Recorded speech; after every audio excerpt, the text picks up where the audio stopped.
Chers frères et sœurs bien-aimés de Jésus-Christ, chers amis, est-ce que vous avez remarqué nos nouvelles habitudes depuis l'arrivée en masse de ces jolis phones, ces smartphones, les petits écrans?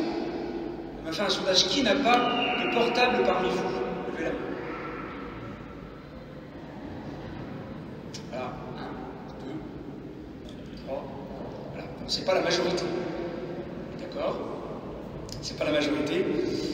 Bien heureux ceux qui n'en ont pas.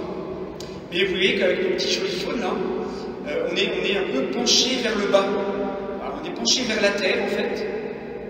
Quand on le regarde, faites attention à ceux dans les gares, etc., dans la rue. Comme un peu penché vers la tombe, vous voyez, comme replié sur soi-même. C'est un signe, un symbole assez fort quand même quand on y pense, de se replier sur soi comme une forme de mort relationnelle au monde qui nous entoure, comme une forme de fermeture sociale et humaine à la vie et à la civilisation. Alors que, dans le même temps, quand vous êtes dans les grands espaces, en vacances à la mer, ou à la montagne, quand vous entrez dans une église, une cathédrale, ou un cloître, et bien tout de suite, le regard est attiré vers le haut, vers le ciel, vers l'horizon, vers les grands espaces, ouverts un peu sur l'infini de Dieu. Alors oui, chers amis, n'oublions jamais de regarder vers le haut, de regarder au loin, d'élever notre regard pour s'ouvrir aux vraies dimensions du cœur humain qui a été créé pour Dieu, qui a été fait pour l'infini, qui a été façonné pour l'absolu. Et c'est ainsi que nous sommes vraiment hommes, vraiment humains, que nous sommes disponibles au divin, à l'infini de Dieu. C'est pourquoi, chers amis, il nous faut prier et intercéder, il nous faut espérer et il nous faut combattre. Alors d'abord, prier et intercéder. On a entendu Abraham intercède pour les quelques justes présents au milieu des pécheurs de Sodome, et le Christ invite à prier sans cesse, à intercéder pour ceux qui le demandent, notamment vraiment en demandant à Dieu notre Père. Il faut demander, chers amis. Et tout l'enjeu, c'est de demander, vraiment, car le Christ nous y invite, demandez et vous recevrez, et de demander avec détachement. C'est peut-être ça le plus dur. Demander avec détachement. Que ta volonté soit faite, disons-nous dans le Notre Père. Et ça, c'est vraiment un point crucial et décisif. Car Dieu sait mieux que nous ce qui est bon pour nous. Il faut le redire sans cesse. Et donc, il faut prier et demander avec foi, avec confiance, dans l'abandon à la volonté du Père, qui veut notre bien. Vous savez cette fameuse phrase de saint Paul, en Romains 8, Dieu fait tout concourir au bien de ceux qu'il aime. Si nous l'aimons, Dieu fait tout concourir à notre bien, chers amis. Donc si nous aimons Dieu, Dieu se servira de tout, même des épreuves, même de souffrances que lui n'a pas voulu, même de croix, pour un bien plus grand, pour faire jaillir sa puissance de vie et de résurrection. Donc il faut demander avec détachement, avec confiance.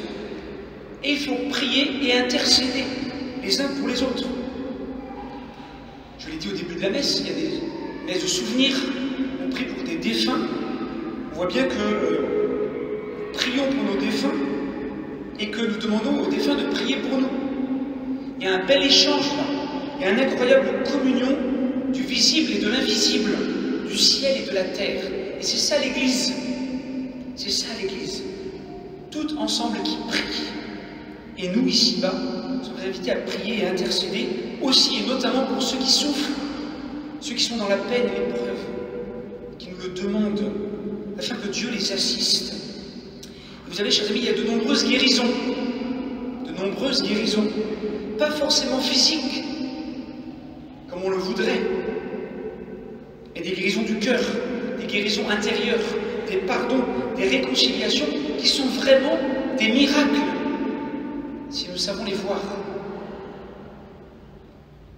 Et le prêtre, dans sa prière, et notamment à la messe, à l'autel, prie et intercède comme Abraham pour son peuple, pour les justes et pour les pécheurs, pour les vivants et pour les morts, pour que la vie de Dieu déborde dans le cœur des fidèles. C'est vraiment là le sens des offrandes de messe, pour les défunts et pour les vivants. Alors, chers amis, prions et intercédons. Et donc, espérons, chers amis, l'espérance. Vous savez que celui qui espère est celui qui va au-delà des apparences, au-delà du visible, au-delà du sensible.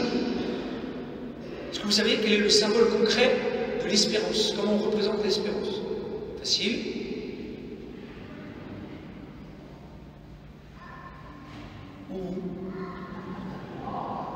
L'encre, merci.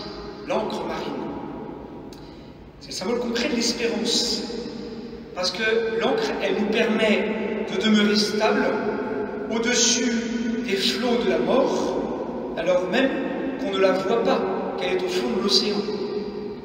À nous de jeter l'encre de notre cœur dans le ciel pour qu'elle y reste bien accrochée, afin de demeurer amarrée à l'essentiel, au cœur de Dieu. Cette encre de notre espérance, il faut notamment la jeter vraiment dans le puits d'amour infini du cœur de Jésus. Vous savez, les soldats de 93 en Vendée, la guerre de Vendée, on confond souvent le cœur vendéen, double cœur, et le cœur sacré de Jésus. Ils avaient au veston, sur leur cœur, le cœur sacré de Jésus. Ces soldats, pour signifier leur attachement à l'amour de Dieu qu'exprime ce sacré cœur, et pour trouver du courage dans la bataille, dans l'épreuve, dans l'adversité, trouver du courage en mettant toute leur espérance dans l'amour du cœur de Jésus, qui est source de toute vie. Et pour vivre donc, en fait, de leur baptême, pour vivre cette mort et cette résurrection avec le Christ. Frères, dans le baptême, vous avez été mis au tombeau avec le Christ, et vous êtes ressuscités avec lui par la foi en la force de Dieu qui l'a ressuscité d'entre les morts, nous dit saint Paul. Et cela, vous savez, comme en écho aux prédications et aux missions de saint Louis-Marie Grignon de Montfort, dans notre région, qui demandait aux fidèles de renouveler les promesses de leur baptême pour en vivre vraiment. Et cela, chers amis, c'est ni doucereux, ni mièvre, ni naïf, ni irrationnel.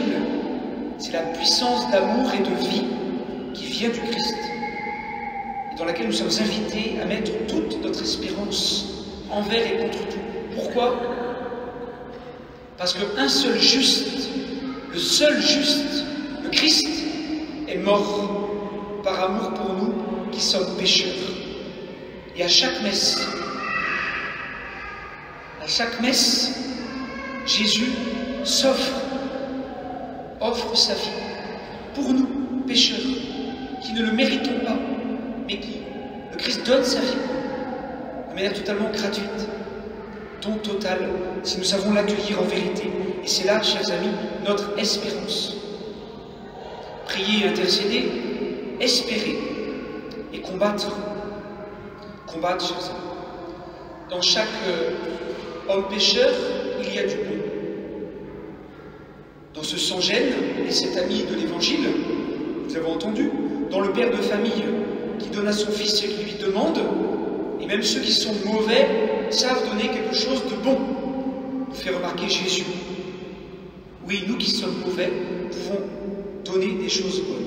Et tout l'enjeu est de faire grandir en nous cette bonté qui vient de Dieu, ou plutôt de laisser Dieu faire grandir en nous sa vie qui est source de tout bien, de toute bonté.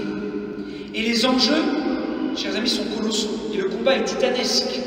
Il faut bien le reconnaître, car peut-être aujourd'hui plus qu'hier, les tentations et les compromissions s'étendent et se multiplient. Et le combat n'est pas simple, parce qu'il ne faut pas que nous soyons naïfs. Il y a de nombreuses sirènes qui chantent, qui essaient de nous endormir, de nous anesthésier tout doucement, sans rien voir, sans rien sentir.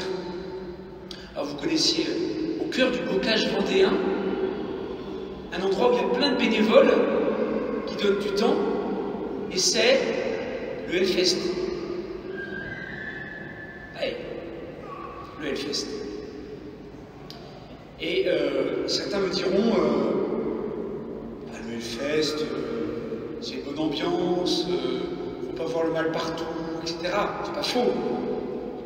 Pas quand même. Il y a quelques années à Montaigu, j'ai aidé un jeune qui était en forme de possession, vraiment, interdit au Hellfest. Il a dû tout brûler, les t-shirts, les casquettes, tout ça. Et pour prier, vraiment, et pour être libéré d'une forme de dérive suicidaire et dépressive. Alors, certes, nous ne voyons pas le mal partout, mais ne soyons pas dupes, et ne soyons pas naïfs, chers amis. Et c'est bien parce que certains, au final, ont peur de la mort.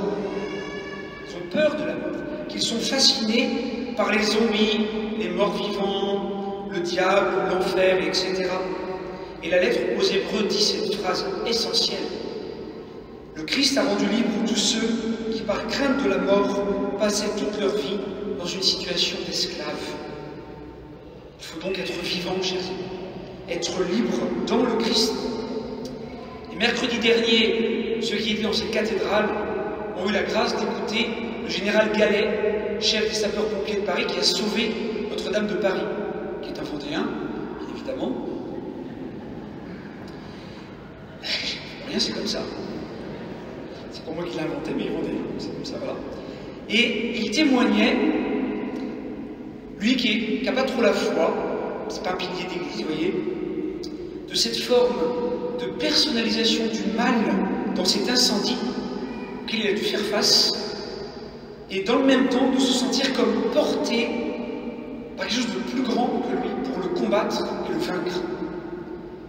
Une réalité quasi surnaturelle dont il parle de manière très touchante dans ce combat contre la destruction.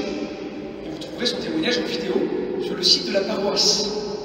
Voilà, en exclusivité.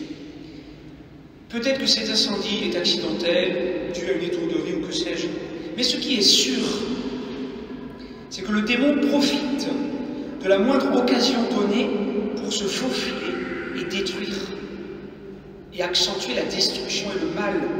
Sa vocation est la destruction et l'anéantissement.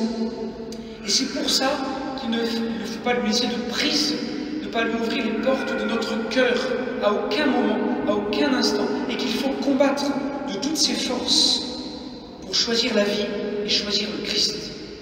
Vraiment, dans ce combat, chers amis. Comme le demande Jésus dans l'Évangile, dans ce combat, demandons l'Esprit Saint. Prions pour demander la grâce du Christ, pour vivre de notre baptême et pour espérer. Je terminerai par là parce que c'est la leçon de l'incendie de Notre-Dame, au milieu de la destruction des flammes, de cette vision d'Apocalypse qui nous a tous bouleversés. Eh bien, la couronne d'épines a été sauvée.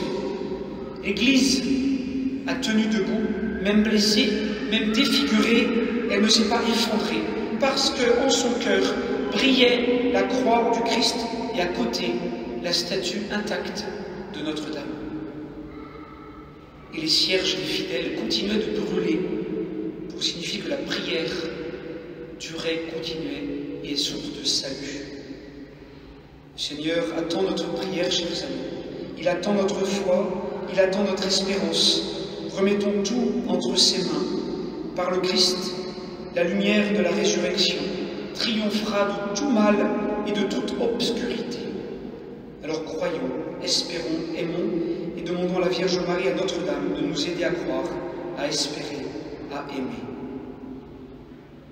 Je vous salue Marie, pleine de grâce. Le Seigneur est avec vous.